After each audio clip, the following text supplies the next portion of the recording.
Hello friends, എല്ലാവർക്കും തിങ്കേഴ്സിന്റെ പുതിയ അധ്യായത്തിലേക്ക് സ്വാഗതം. ഇന്ന് ഞാൻ പറയാൻ പോകുന്ന ആൻഡ്രോയിഡ് പിയിൽ വന്ന കുറെ അപ്ഡേഷൻസ് ഉണ്ട്. അപ്പോൾ ആൻഡ്രോയിഡ് പിയിൽ വന്ന ഒരു അപ്ഡേഷൻ ആയിരുന്നു അതിന്റെ വോളിയം സ്ലൈഡർ. ഇത് സാധാ സ്റ്റോക്ക് ക്രോമിന്റെ വോളിയം സ്ലൈഡർ ആണ്. അതിനകത്ത് വലിയ മാറ്റങ്ങളൊന്നുമില്ല. മാഷ്മെലോ എല്ലാത്തിലും, മാഷ്മെലോ, നൗഗട്ട്, ഓറിയോ, ഇതിൽ മൂന്നെണ്ണത്തിലും ഒരേപോലെയാണ്. പക്ഷേ ആൻഡ്രോയിഡ് പിയിൽ എത്തുമ്പോൾ നല്ല വലിയൊരു മാറ്റം വരുന്നുണ്ട്. നമുക്ക് ആൻഡ്രോയിഡ് പിയുടെ നോക്കാം. ഇനി നമുക്ക് ആൻഡ്രോയിഡ് പിയുടെ നോക്കാം. ആൻഡ്രോയിഡ് പിയുടെ നോക്കുമ്പോൾ അത്യാവശ്യം നല്ലൊരു ലുക്കിലാണ് വരുന്നത്. സൈഡ് റൈറ്റ് കോർണറിലാണ് അതിന്റെ വോളിയം സ്ലൈഡർ ബട്ടൺ വരുന്നത്. അപ്പോൾ അതിനകത്ത് ഇത് മാത്രമല്ല ഫീച്ചേഴ്സ്, ബാക്കിയുള്ള എല്ലാ ഫീച്ചേഴ്സും ഇവിടെ തന്നെ കൺട്രോൾ ചെയ്യാം. അലാറം, സൗണ്ട് എല്ലാം.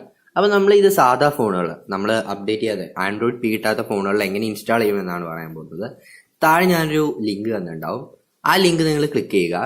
ക്ലിക്ക് ചെയ്തതിന് ശേഷം നിങ്ങൾ അതിലോട്ട് പോവുക.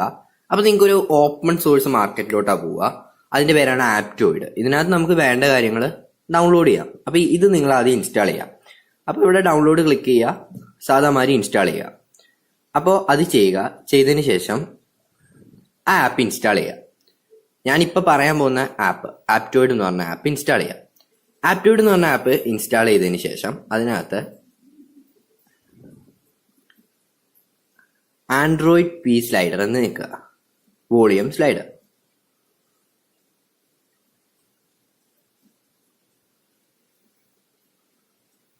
ഓക്കെ, അപ്പൊ നിങ്ങൾക്ക് ഒരു ആൻഡ്രോയിഡ് പി വോളിയം സ്ലൈഡർ എന്ന് പറഞ്ഞൊരു ആപ്പ് കാണും. ഇതാകെ 1 MB ഉള്ളൂ ഇതിന്റെ സൈസ്. ഈ ആപ്പ് അത്യാവശ്യം നല്ല യൂസ്ഫുൾ ആണ്. പക്ഷേ ഇത് പ്ലേ സ്റ്റോറിൽ അവൈലബിൾ ആണ്. അതിനകത്ത് പൈസ കൊടുക്കണം. പ്ലേ സ്റ്റോറിൽ അറ്റ്ലീസ്റ്റ് 20 റുപ്പീസ് ആണെന്ന് തോന്നുന്നു. പ്ലേ സ്റ്റോറിൽ അവൈലബിൾ ആണ് ഈ ആപ്പ്. പക്ഷേ അതിനകത്ത് പൈസ കൊടുക്കണം. അപ്പോൾ ഈ ആപ്റ്റോയിഡ് എന്ന് പറഞ്ഞ ഓപ്പൺ സോഴ്സ് മാർക്കറ്റ് നമ്മൾ ചെയ്യുക. എന്നിട്ട് ആൻഡ്രോയിഡ് പി എന്ന് പറയുന്ന ആപ്പ് ഇൻസ്റ്റാൾ ചെയ്യുക. അപ്പോൾ ആപ്പ് ഇൻസ്റ്റാൾ ചെയ്ത് ഇങ്ങനെയാണ് അതിന്റെ ഇന്റർഫേസ് വരുന്നത്. അപ്പോൾ നമ്മൾ ആപ്പിൽ ക്ലിക്ക് ചെയ്യുക. ആപ്പിൽ ക്ലിക്ക് ചെയ്തതിന് ശേഷം നമ്മളോട് ആദ്യം ഇത് റിമൈൻഡ് മീ ലേറ്റർ കൊടുക്കുക. അപ്പോൾ നമ്മൾക്ക് ആദ്യം എന്ത് ചെയ്യണം എന്ന് വെച്ചാൽ ആൻഡ്രോയിഡ് പി നമ്മൾ ആദ്യം ഇവിടെ ക്ലിക്ക് ചെയ്യുക. ഇവിടെ ക്ലിക്ക് ചെയ്തതിന് ശേഷം ആൻഡ്രോയിഡ് പി ഓൺ ആണെന്ന് കാണിക്കണം. അപ്പോൾ നമ്മൾ ആദ്യം ഓഫ് ആയിരിക്കും, അത് ഓൺ ആക്കുക.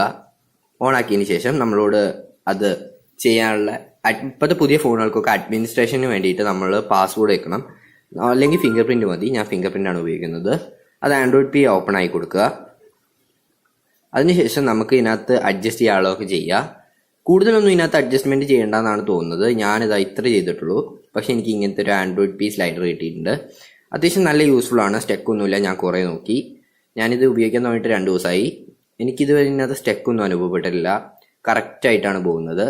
അപ്പോൾ ഈ വീഡിയോ നിങ്ങൾക്ക് ഇഷ്ടപ്പെട്ടു എന്ന് തോന്നുന്നു. ഇത് എൻ്റെ ചാനൽ പുതുതായിട്ടാണ് കാണുന്നതെന്ന് വെച്ചാൽ നിങ്ങൾ സബ്സ്ക്രൈബ് ചെയ്യുക, ലൈക്ക് ചെയ്യുക, ഷെയർ ചെയ്യുക. ഒപ്പം നിങ്ങളുടെ വിലപ്പെട്ട കമന്റുകളും താഴെ രേഖപ്പെടുത്തുക. Till then, it's me, your Praveen K, signing off. Bye-bye.